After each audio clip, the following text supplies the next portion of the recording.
listeners across this beautiful land, the Pearl of Africa. My name is Patrick Kamara. Patrick Kamara in a yellow shirt. In a yellow shirt? Yes. You know those are national colors. I hope you're not looking at the yellow from one perspective. If it's only one, it has a significance of its own. I have some red. I have some black. Okay. I don't know why are you selective mutation. His brain has select. You only see what you want to see. No. Do I have to show those have a black thousand one? No. I have to show that I have some red. I only mentioned the shirt. Why is everybody tormenting me because of the color of my shirt? And the yellow shoes. There was only one man in Arua. A friend of mine, who used to have yellow shoes. I don't want to say his name. Is Moses also among those tormenting you? I don't think so. Moses, he's been suspicious to quiet also. You know? Gentlemen, we are full board, full house. We have, from the Great Lakes Institute for Strategic Studies, Mr. Godbert Mushabe. Thank you so much for joining us. Good evening, sir. Great pleasure to be here. Good evening, our listeners, and Happy New Year to you all. From the President's Office, Senior Presidential Advisor, Mr. Moses Byarhanga. Thank you so much for joining us. Good evening. Good evening, our listeners, and Happy New Year to my colleagues in the studio and our listeners out there. And from Uganda Management Institute, Professor Jared Karija, thank you so much for joining us. Good evening, sir. Pleasure to be back in the new year. Happy New Year, colleagues, and Happy New Year, our listeners. My producer, Mr. Stephen Mpide, came up with a proposition, and I think I agree with him. We have entered a year that is going to be very active in terms of politics. And we already know that now that the voter register update is beginning on the 20th of January to the 10th of Feb. That means 2025 is going to be, of course, a politically heated kind of year, and people will be going into the public to ask for mandate to lead. We are yet to know who the incumbent party, which person they're going to bring back as the presidential candidate, but all suspicions are maybe the status quo will stay. What kind of year is this likely to be for you, Professor Jared Kareja, as 2025 we just stand now, begin to take our steps into it? I think it will just be a repeat of the past. I'm not expecting something extraordinary or something new, something dramatic. I'm expecting us to have a cycle of political parties having primaries, some of them skirmish. Then we have presidential candidate, NRM President Yoweri Museveni as the candidate. Then he wins the election. Then he's announced winner. We start a new cycle. So I'm just expecting high intensive political activity. If you win, you announce. But you can also be announced even when you have not won. I'm not expecting anything new, anything dramatic, anything unusual. It's like largely predictable. I would be surprised if something falls out of what has not happened before. There was a serious competition, even though the last election was under COVID restrictions, but there was serious competition, especially in the central region. Do you see the opposition mounting similar or even more kind of competition against the incumbent party in this election? I see more of the youth, or the young people for that matter, demanding and increasing their space, both within political parties and also, well, you can say opposition versus those who are in power. But even the pressure will be felt within the NRM itself. I also see a very hot, election, and then eventually it will be selection. I think they will reach a point, and when the president will advise that they would rather go for consensual than competitive elections, because he will feel or think that it will carry on those relishes and bad habits into the national election, to the disadvantage of NRM. Mr. Moses Byarhanga, as a party and you as an individual senior presidential advisor on political matters, you must be in overdrive in trying to make sure you consolidate and expand the influence of NRM, especially in the region where we are, because last time somehow that wasn't the case. Most of members of parliament were kicked out. Sure, that's okay, and it will be done. Efforts to capture Uganda are there. the biggest battle in Uganda for the NRM as of today, in my analysis, would be Kampala and Wakiso, mainly. The rest is not a very big battle, as far as I'm concerned. Why do you say so? Why do you say so? Because you lost those positions 5 years ago. I'm looking at the presidential election results, which I have in my head. In the whole of Uganda, Enoch got 1.9 million votes, no Guam. And in the whole of Uganda, President Museveni got 1,050,000 votes. So the difference was 900,000 votes. And out of that 900,000 votes, about 500,000 was within Kampala and Wakiso. So the rest of Uganda outside Kampala and Wakiso was 400,000. So that's why I said... You don't mind about members of parliament of the NRM? No, I said, you see, if you win presidential in a constituency, the likelihood you also win the other one. But it is easier for planning purposes. The presidency is easier for planning purposes because wherever you are going, there is also an MP. But for MPs, because you have independence, you have what. So if you use their own results for planning and analysis, because you ask me in that capacity, I would rather use the presidential ones to plan easily and know what to expect and what to target and what to do. So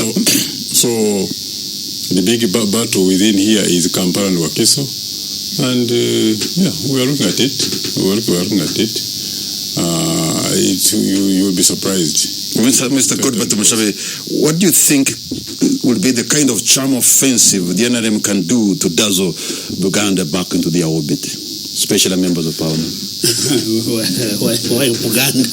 Because this is where they lost big time. No, they really lost big time. No, first of all, I think I associate myself with the views expressed by Gerard that nothing particularly dramatic in terms of the politics of the country. It's going to be more of the same. One is that we are going to see more increased harassment of opposition politicians. So the arrest of Chiza Besigye was like a precursor. So you're going to see more harassment coming from different security agencies. Number two is that you definitely this is the year when Museveni is going to be able to escalate his campaigns, because he has been campaigning for the last 5 years. The things he calls Operation Wealth Creation, for him that's his campaign. And now PDM too. Yes, exactly, and the mobilization. So that's how he does the campaign. So you can see if he still has enough energy, you are going to see him really moving more across the country before the official campaigns. Because what they have done now is to even reduce the amount of time where these other politicians are able to go and campaign.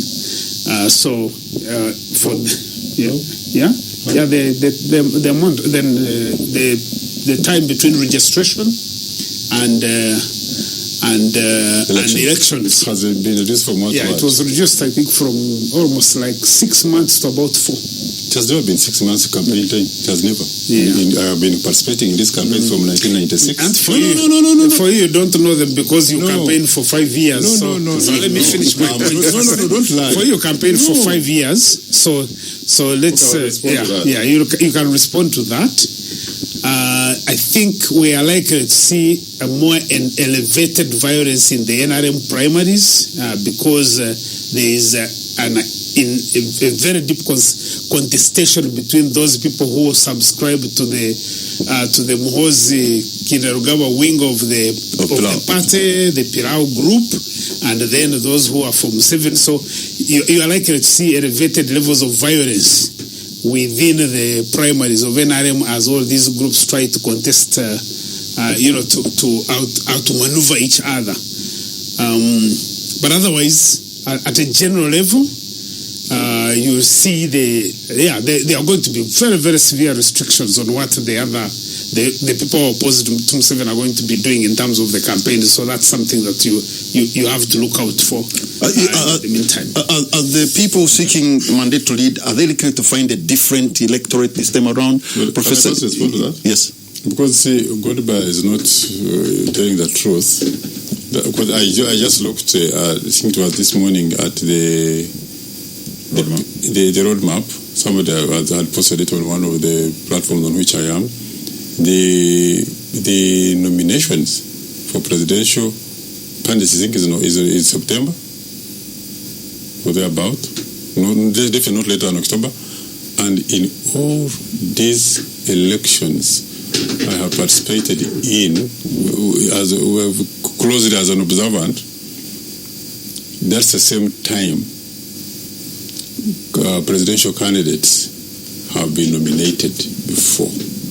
So for someone to say that the time has been reduced, it is totally out of context. It's a lie. Yeah, it's a lie. Okay. Well, Professor Kanisha, let me go to the teacher. When the two students keep hitting each other, but from a different perspective, are they likely, the leaders who are seeking mandate, are they likely to find, after 5 years, maybe a totally changed electorate a little bit? Because now we've seen all these exhibitions, we've seen all these people trying to express. Are the young people now more sophisticated and maybe demanding more? Or really, are they the same? After 5 years, we are going to see new people, new Gen Zs coming in also into registering to vote, or they have already registered. And this should be different in thinking. You take? Well, they may be different in thinking, but their behavior has already been conditioned. And there are a number of variables that have conditioned their behavior. One is the PDM. The president has emphasized what he's calling the mass line. The majority of the population who are below the poverty line, who he wants to transform into the formal money economy and so on and so forth.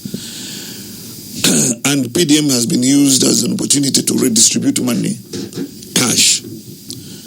So for all those families and households that have been able to access money, which many times they would get through electoral processes, now they have had opportunity to receive and have it over a period of time in 5 years. NRM opposition. So you cannot excite them with any amount of money other than when you are from government.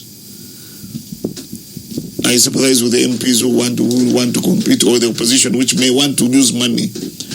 The other day somebody was analyzing, now we are under capture, globally democracy is under capture by the rich, America being a classical example. Maybe another debate. Two, the arrest of Dr. Besigye. Have you seen the public reaction to it? I haven't seen the reaction almost. No, it's there, but it's largely... It's muted. Yeah. People are making a lot of noise and analysis and complaints largely on social media and in very private spaces. To me, it indicates that those, whether justifiably or not, that would have wished to express themselves in a more dramatic, aggressive, physical manner, with an opposition, a disagreeing stance, will either be so extreme and violent and heavily hammered, or will prefer to show the same like they have done to Kizza Besigye. My prediction, my hunch is that regardless of the merits and the demerits of the case, a message has been clear, and people are going to tread very carefully. So you'll have a population whose voter behavior will be very difficult to decode. The third one is about the youth bulge, the increasing number of young people with an anti-establishment stance And anti-establishment is not necessarily that they are in the opposition. Even those who are within the NRM and who subscribe to it and are loyal to the President Yoweri Museveni and his ideology will be demanding for more space. And they think that more of them should be in decision-making processes and so forth. So, and when you also see the registration of voters done by the NRM and comparing it with the Electoral Commission statistics, it also tells you another story. Gentlemen, we're going to take a break. Welcome back to 933 KFM and Power of numbers tonight. Welcome back, guys. We're back on it. You know, we had which break? Mega milk break. Yeah. What a break. Well, Mega is going to be here. Oh, it's going to come. Mega. Yeah, when it has not come, please don't give them compliments for free. Some of these things just come like reflex action. But it can still be a mega milk break. But you know, this is going to be very interesting, Mr. Tumushabe, because look, the NRM has 18 million registered voters in their register, but also the Electoral Commission has 18 million. I think if I'm going to use the words of today's lingo, it's coward them for the rest. No, sometimes sometimes I even don't feel like we should even be having this discussion, because I've said time and again, NRM is the worst political fraud that has ever happened to this country. They defraud each and everything. Remember that even when they go to register, they are using state institutions. They are using state institutions. They are the ones who go to register. The guys you call the DSOs, the GISOs, they are the ones who are doing registration of what they call NRM members. So and yet we know that even when there have been elections, they never go beyond 5 million votes. I think 5 million, 6 million. So now they have 18 million votes. The Electoral Commission has 18 million votes. So this is total fraud, and it's very disturbing that, you know, people who are, all of us were educated, we are exposed. Then you find that we are there and arising like we are very serious people. I think there is something fundamentally wrong with us as a people, and we need to reach a point where many of us acknowledge that you don't have to live a lie, because NRM is a lie. In fact, I have even argued, I said NRM is Museveni's special purpose vehicle that delivers him to the presidency. In fact, if he found that vehicle that cannot deliver him, he would even dissolve it. So these people, the Moseses and others, they are just enablers. These MPs, you hear them. You go and you find them in the villages talking NRM. You ask them, do you know what NRM is? Who is it? So in fact, everybody now, every politician who wants to have a shot at being an MP because of the salary that they are paid there, has to just go and say, I am NRM. If you ask many of them, they don't believe in the group. So they basically say, I am NRM, because the person knows that when you go as an NRM candidate, the entire state machinery, including the Electoral Commission, by the way, is behind you to make sure that you win. Now there are a few exceptions, but there are some areas, where if you are not NRM, it is hard for you to go through. Yeah, no, that's and right. not just because there's fraud, just because no, people actually believe in some sections of Western Uganda. That's a fact. Look here. If this regime has stopped anybody from campaigning across this country, from opening offices, from holding rallies, so where do you want Ugandans to find these political parties and leaders? So when you say, there's a place where you can't win if you are NRM, NRM is the only thing that they know. It is pumped into the population every single day, while everybody is held in chains. How it happened in Wakiso, it happened in Kampala, it has happened in Soga areas. Yeah? Can I come in? Yeah. You see, Koduba, I know he doesn't like NRM, and he's entitled to his opinion. That's fine. But also when he comes here, I see when the good thing, when you are talking, people are listening and they know what is happening out there. Whatever tells you that, yes, NRM has 18 million supporters registered in its register. In the yellow book. In the yellow book, and NRM explained this. It said when it did their registration, they included those who are 16, because the registration was done 2 years ago, knowing that those would be 18 years at the time of voting.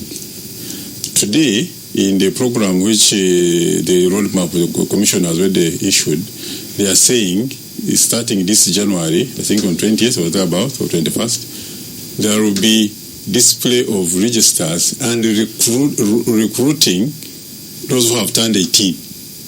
Meaning that even the EC register will not remain 18. It will be much more than that. Anybody with logic should be able to see that. But if you don't see that and then you want to talk and people hear you, I'm sure people make a good judgment of themselves, by themselves. So that's one. Two, he's saying, if they are 18, how come they have been getting 5 million? Or he's saying the highest was 5 million. I've said here earlier that President Museveni got 6 million 50,000 votes in the whole country. Not 5. For me, saying 5 million is the highest, but we have figures here. But when I said fine, 5 or 6, you couldn't share that. Fine. But see, still, even at the national where they are 18, did they all 18 million vote? No. So, I could be a supporter and not vote. I could be a registered voter and not vote. That don't stop you from being registered as an NRM supporter or a voter in the national register. Because voter turnout is another matter. But being 18, because you cannot, are you disputing that people who are 18 and above cannot be 18 million in Uganda? You have all the different scenarios, either from NIRA or from even UBOS. They will tell you the figures. So the people are there. You register them, you reach them out. Now, God by saying, other people have not had the offices around the country. I know very well West Joe has stood for presidential elections for 4 times. In all those elections starting in 2001, he had the people and support offices all across the whole country. That's a fact. But he could not win. The whole country. And now you see, here you get political parties or people in opposition claiming they have won presidential elections. Fine, but then when you look, they have never claimed that because if you have like now think about 300 or so essentially for the direct parliamentary elections, I have not seen a party in opposition having a candidate in each and every constituency, even for district elections, for women elections for district level, for the direct constituency, for LC, one and all those things. So you come and want to perform so poorly in all those elections, because the election is a collective effort. You couldn't say, I could have won in Arua for presidential, but I couldn't get a candidate in Arua to stand for me. Really? And you are serious, and nobody to take you seriously? And say, I was seated in Acholi, but you had no candidate even in Acholi. And there's no proof to show that, like I remember in 1980 elections, nomination was 1 day nomination, and starting from around 8 a.m. and ending at midday. So there are stories where people would be stopped at the roadblock before nomination, and then they release you after nomination. So nobody can say that we had so and so who wanted to stand in a constituency in Acholi or in Karamoja or in Hoima, but they were stopped because they could not register themselves. It's not there. So that issue of NRM they are just set machinery is a farce. It's a farce. And even if you look at comparative elections, America has just had elections recently, just 2 months ago. Now, if you look at their even campaign structure for comparative politics, I started comparative politics at Makerere, and I was taught by Kamara's relative, the late Professor Kiki Mujaju. Comparative politics is important. Now, when you look at America, the areas they will say this is blue, this is red, and even people acknowledges. So they strategize where they think what they call the battlegrounds. Contested areas, and there are about 10 or so states. That's how they concentrate. Okay. So for when you say, oh, this area is basically NRM, like you mentioned, Mr. Kamano, but most of areas in the Western Uganda are basically NRM. For him, Godba said, oh, they weren't allowed to go there. They could operate there an office. No, that's not true. There are areas I would say, yeah, that constituency, I think I will lose it. It is the opposition, it is NUPOL, it is FDC, so on. So it is okay in politics. All right. But the issue is in the case of Uganda today, there, if you look at yellow areas, if I may call so, they are the majority in Uganda today, and it wouldn't surprise anybody with logic that NRM is going to win the next election at whatever level. Gentlemen, we're going to take a break. When we come back, we shall come back with Professor Gerard Kareja. I want you to burrow into the argument that NRM's 18 million registered voters vis-a-vis the Electoral Commission 18 million registered voters is because NRM registered even those who were 16, thinking they're going to turn 18. And I don't know whether whether you buy that. We'll be right back. Welcome back to 933 KFM, and this is the Hot Seat. My name is Patrick Amar, and my guest this evening, I have Professor Gerard Kareja from Uganda Management Institute, Mr. Moses Byarhanga, Senior Presidential Advisor, and Mr. Godba Tumushave from the Great Lakes Institute for Strategic Studies. We've had NRM's justification for the 18 million registered voters in the Yellow Book. That number is almost the same number that the Electoral Commission has for the National Voters Register. But also they have that justification of registering children who they think will be turning 18 this year. Do you think that's it? This is it? Is this it? Well, first of all, it's a curious coincidence. A curious coincidence. Yeah, it's a curious coincidence. And for me, it's more about its psychological effect in the political domain than the explanation that have been given. It's a good cover. One, for one who had that coincidence and absorbed it in their mind, why would they find it difficult that since the majority of registered voters are almost the same as the NRM supporters, that the NRM voters at the end of the day are the majority regardless of the voter turn-up? But you know, so the psychological effect of it is very effective. But did you also know that NUP can say they have 10 million registered voters in there? Yes, but they haven't said it. And they've lost the opportunity to say it. And if this also, then we have 8 million registered voters. And you see that, and you see, because NRM has brought that on the table earlier, the rest, they have set the pace. That they either disempower you or we have to work very hard to take away that narrative. Two, if numbers are to go by, and you saw the message also from the president, he's even saying that those that have reached 18 years of age, make sure that they go and register. Which theoretically means that even on the NRM register of those that were 16 then, there are many out there that are also not on the register. National register. Both. So do not be surprised even when they increase and go beyond 18. So me, I'm looking at the effect of it and what it translates into the political domain. It's not about just being surprised. Definitely a register which was used in the 2020 elections where the lowest age is 18 years.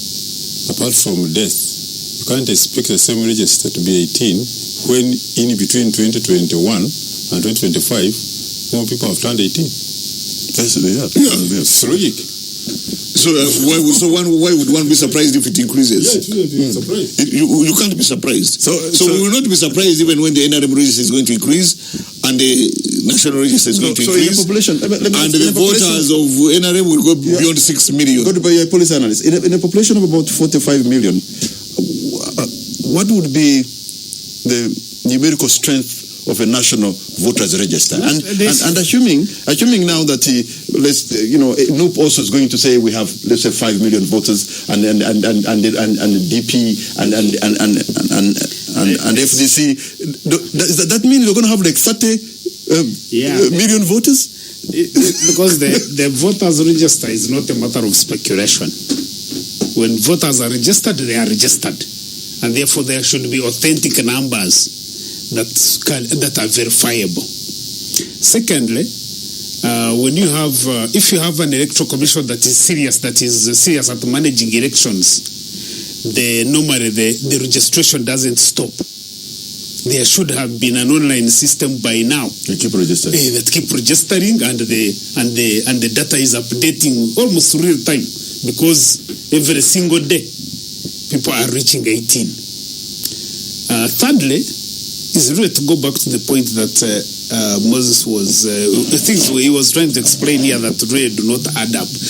I've said time and again that Uganda's electoral process, like many other things, has become more nasty and more disorganized.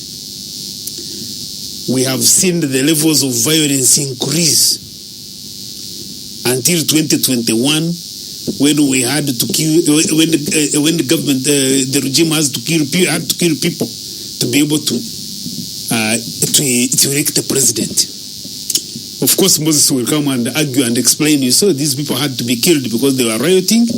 But I'm saying, if after 62 years of independence, almost 30 years of a new constitutional dispensation, you have to kill each other to elect a president, I don't know why anybody should begin to discuss these elections with that level of seriousness. Moses likes this comparative thing. He compares Uganda with the US. And sometimes you're like, okay, you are comparing Uganda with the US. These guys have had their elections. Nobody has been arrested. No political party opponent has been arrested. Nobody has been killed. Those who attempted to kill Trump, they have been arrested and apprehended. So sometimes it's not enough to compare apples and oranges. So even when we are doing comparisons, you need to be able. Okay. Apples and oranges are all very rich in vitamins. Okay. But bottom line is, I think that Uganda is living a lie. That we go and we all pretend we are organizing elections where President Museveni campaigns for 5 years, and then for about some 3 months, other politicians are coming in, they're also campaigning. Then you have an electoral commission that doesn't really have control over the electoral process. They also go and pretend that they are supervising elections. I don't understand why a serious people, because I think we are serious people, that we live this lie, and then we have to come and even flex muscles and say we are discussing now the next elections. I think that we are living a lie, unfortunately. Mr. Moses Yarhanga, you have Uganda's opposition Doyen incarcerated. And as we start the election roadmap, isn't that going to be understood in some circles? Won't that be understood to mean harassment? And who is incarcerated? Dr. Besigye. He has his own legal issues to battle. So I don't know whether he's going to be a candidate. In last election, he wasn't a candidate. Was he going to be a candidate? Has he told you that? I don't know. But to answer, Godba, and misunderstands, or maybe, but I know Godba is a brilliant person, but he deliberately turns things around. I wouldn't take him to be dumb, but I know he's brilliant. Maybe I'm dumb. But maybe I am. No, I'm dumb. I would even take the label. He's not a brilliant idiot. I would even take the label. You see, for instance, you were asking here, Patrick, that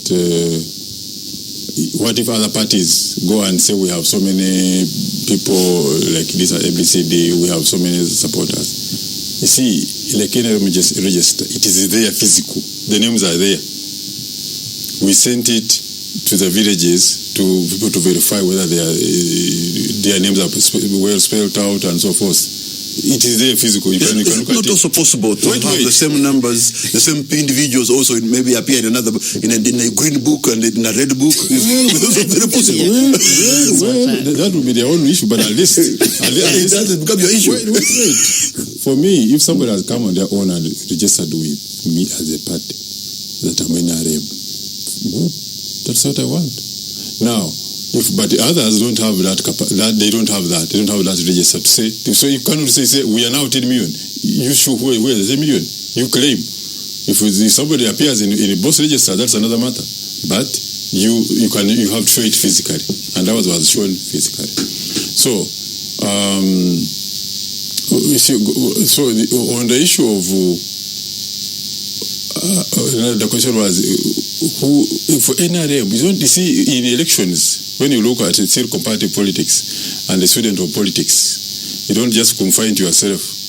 In other polities, they will announce that you're going to have, was it UK, where they had elections in 2 weeks. That time in France, it was something like that. So, what matters is for an incumbent to win, the issue is what have you done, what makes the people appreciate and vote you back.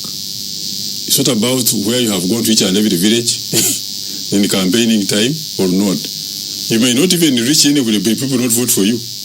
Or you might go there and they don't vote for you. It's not about, so for me, what matters most, for an incumbent, you must have carried out or implemented the programs or policies which people appreciate and they will identify themselves with you. For the opposition, it is even much easier. For them, it will be a message to try to answer the concerns people are raising, which they think maybe the incumbent has not done. Like here here, especially in urban areas where we have not been doing very well, the issue has not been because the other party is promising better. The issue has been a protest vote. We have not benefited the way we should have done. But not only we know it. It's not a question that you will lose Kampala because NUP has campaigned better or promised better. It's just because it's a protest. So how is now on your side is how do you manage to ensure that you don't have a big protest against you, where people appreciate your policies, where you have had mistakes, you acknowledge that we didn't do this well, and maybe next we will plan to do it better. That's what campaign is about. You can go and this one of even your question of saying somebody has been incarcerated. If the people know the saying that you NRM have not done well for us, they will not vote for you, whether you campaign in every village or in every home, house to house. But if they know you have carried out policies, you have implemented the policies, you have done so much, even though you don't go there, they will still vote for you. Gentlemen, we're going to take a break, and the hot seat will be right back. General, welcome back. Sometimes we talk very explosive statements of air, and I'm tempted to bring it on air, but now that my prep has not been really well done to go into that direction, let me just continue with the roadmap. So, the 2026 general election roadmap. You mean we're talking about the roadmap? Yeah, it is the roadmap. It is the roadmap because people are getting ready. How can you have a roadmap when you have no road? But in all fairness, if NRM has 18 and the Electoral Commission has 18, there's a possibility, Professor. Isn't there a possibility that the same people who are in NRM could also be on NUP, could also be in DP? Considering we're only 45 million. The groups don't have anybody. So Patrick Kamara, yes. From today, be reminded, and Moses has also confirmed this before. According to President Yoweri Museveni, there are no political parties. We are under the movement system. The principles remained the same. The tactics remained the same. The strategy remained the same. The ideology remained the same.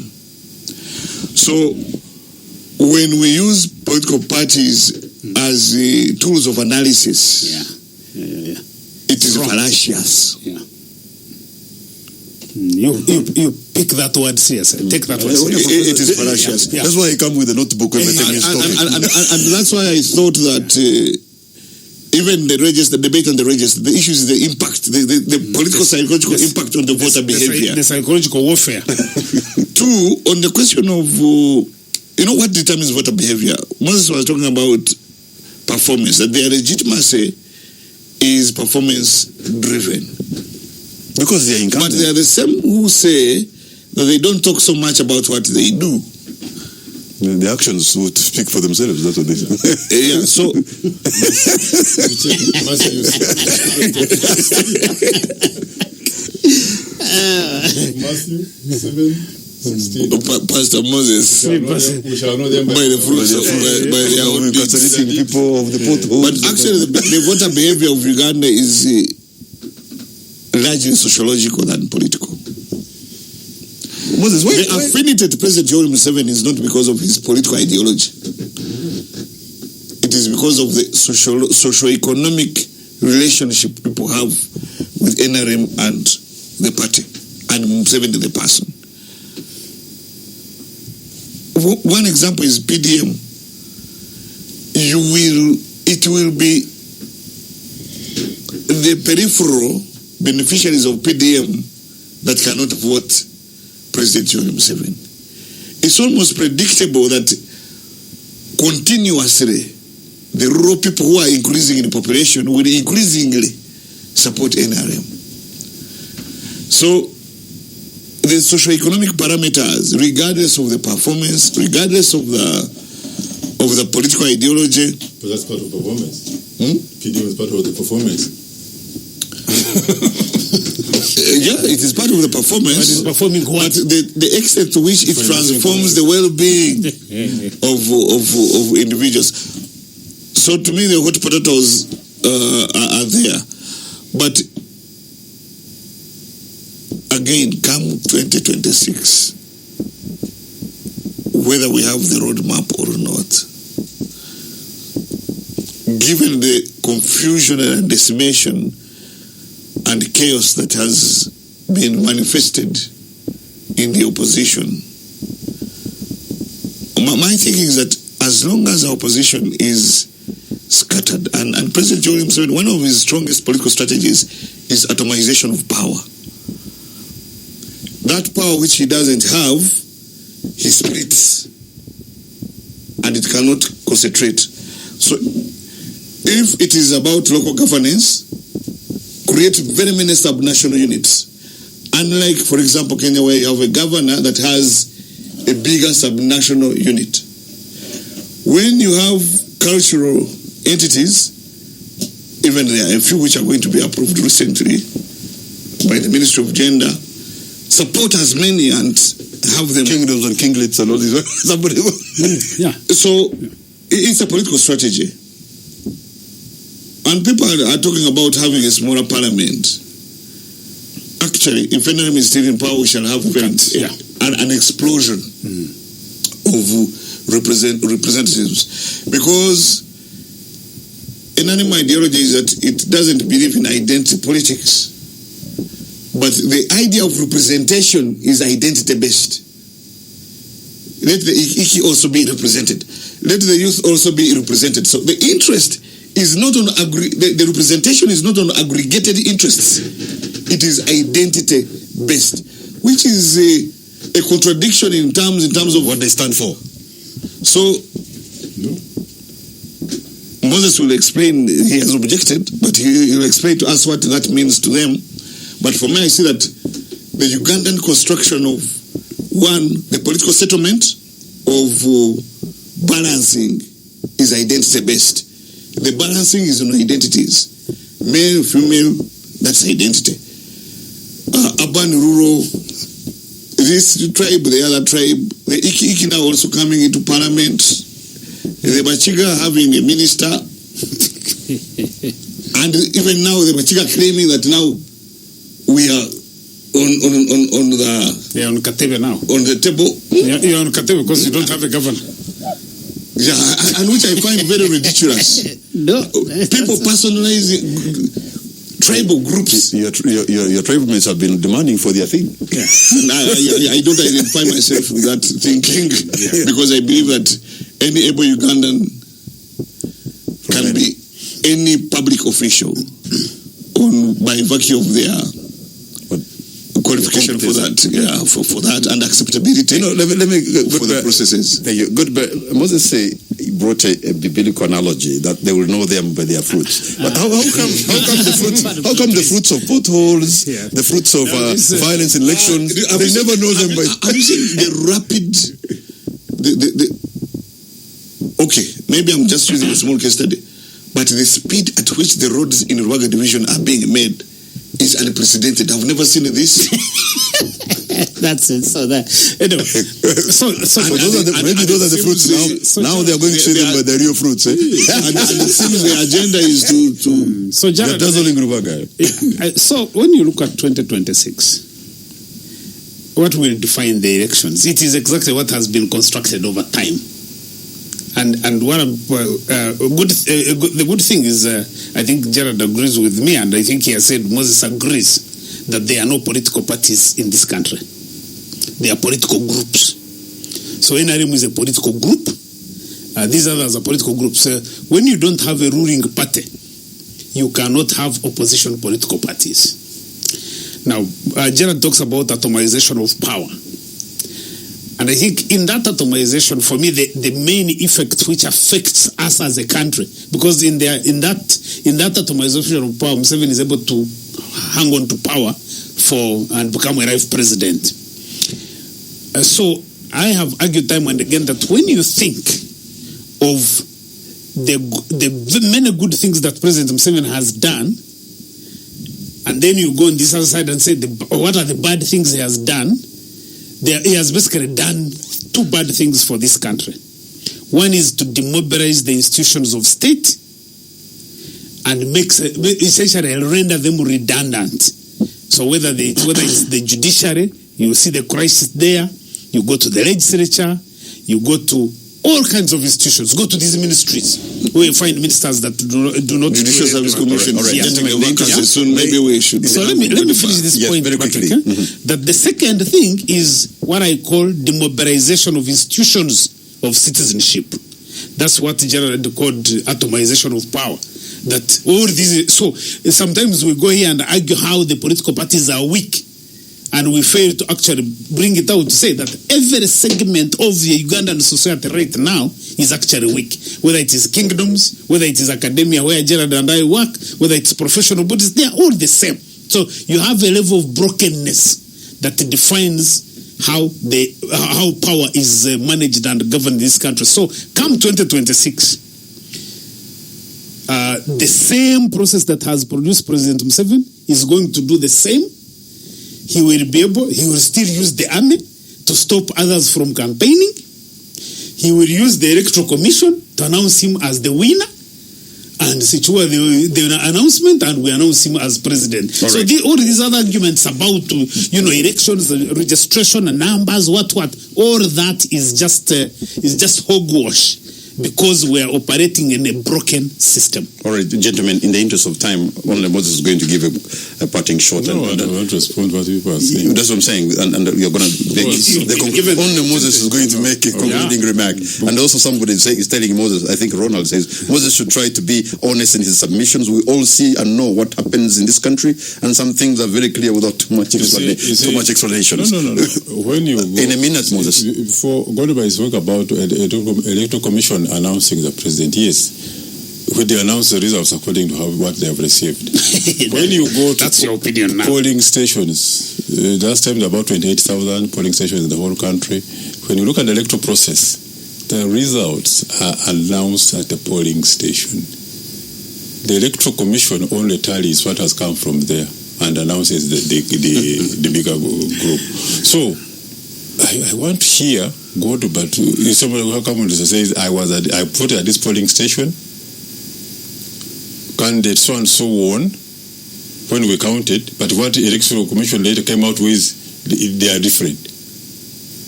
Because that's where the whole thing is. But the Godbers want to talk and say, let me know when you do. If I get the last word, I can also explain it. So somebody comes and they say, in our elections, they are at the polling station, and the people know who has won at each polling station, and by the time the Electoral Commission announces that Museveni has won, it means he has won at a majority of polling stations in Uganda. Thank you so much, Mr. Moses Byaranga, Senior Presidential Advisor. Thank you, Godbert Mushabe from Greece, and thank you, Professor Gerard Kareja from Uganda Management Institute, and thank you too for listening to us. Good night and God bless Uganda.